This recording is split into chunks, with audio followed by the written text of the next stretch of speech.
if your parachute works or not until you jump off the cliff. I want to give you this idea and this law. I want to posit that it may be a law of the universe. Can you receive in your cup until you pour it out? Can you, in the moment, grow wings and learn how to fly if you don't leave the nest? And so this is potentially one of the most powerful risks you can take. I see Benton and Tara are joining us. Click those hearts for me. Love you guys. Happy Saturday. So this idea, me and Ryan were talking earlier about if you want to get something you've never had, you're gonna have to do something you've never done before. And it's actually a game of sacrifice. So I want to tell a personal story. We were riffing kind of about and remembering being in a corporate world and maybe not being on our own mission or purpose as entrepreneurs. And I so remember, Brianna says jump, jump, jump. This is Lale as well. Hey Lale, what's up? What's up, y'all? Guys, click the hearts away, share this video. If someone needs to hear this message right now, this message is about taking risks. I remember being in my office, right? So I'm getting a paycheck. I was getting a good amount of financial compensation. I had some security. I could go out whenever I wanted. Hey there, Lale. I think you'll really resonate with this message, Lale. I was thinking I'm safe.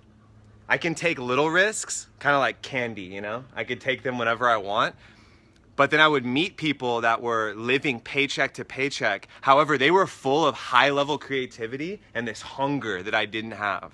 I didn't feel that hungry. And it wasn't until I quit my corporate job, booked a ticket to Southeast Asia and started backpacking that I got it. I had to sacrifice what I had, that safety and security, and it often is financial, by the way. In my life, I know I can speak to that.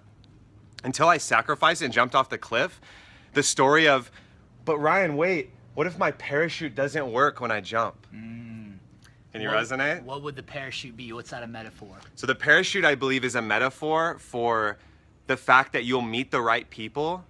You'll find the energy and passion to go into your purpose once you're in free fall. But the parachute's no good when you're on land. No. Right? It doesn't work. It doesn't work. What's it for? So my kind of story, I guess, is kind of the struggle with the mind, right? I tend to overthink very deeply. I've always kind of depended on my mind to solve problems or to get me out of situations and learn how to calculate odds or this. And well, if I do this, then I'll get this type of thing. So my big adventure was a couple years ago when I went to do this. Some of you might know about Vipassana, and it's basically a 10-day silent meditation retreat.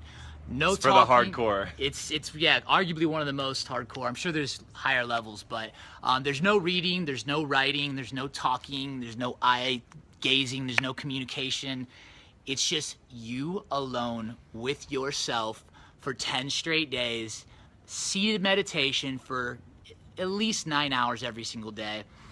And for somebody who lives in their mind, and if Tara says she lives in her mind. She says overthinking is what I'm really freaking good at. Yeah, thank you, Tara. Yeah, see, anybody else who resonates with if you overthink about stuff, let me know too, because we can join up in our overthinking power. But so to me, the adventure was going to this 10-day silent meditation retreat where I was completely by myself.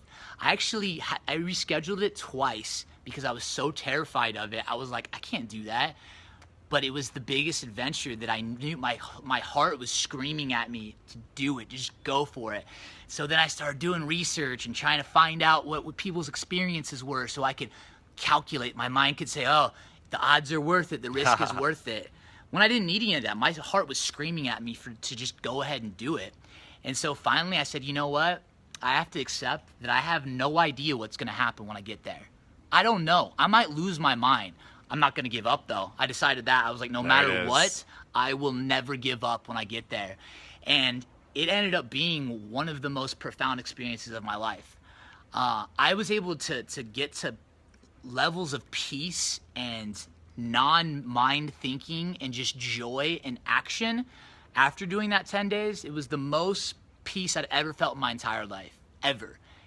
Yeah, so it's kind of like the irony is that which scared me the most, right, produced the most peace inside of me. You found out your parachute worked. Yeah. And actually, I think it might have triggered a flow state. Yeah, absolutely. So this may be a theme, guys. The most scary thing is actually the one that will put you in a flow state the fastest, which we talked about in our fireside chat about finding purpose. Which we're doing tonight, by the way. Yeah. We're doing fireside chat round 3. Episode 3 drops tonight, guys. Probably around 8 p.m. Pacific time. It's going to be the Triumphant Trio, yours truly, Ryan Bowditch, Jordan Bowditch, and a special guest cameo appearance from Mr. Ricky Newsom.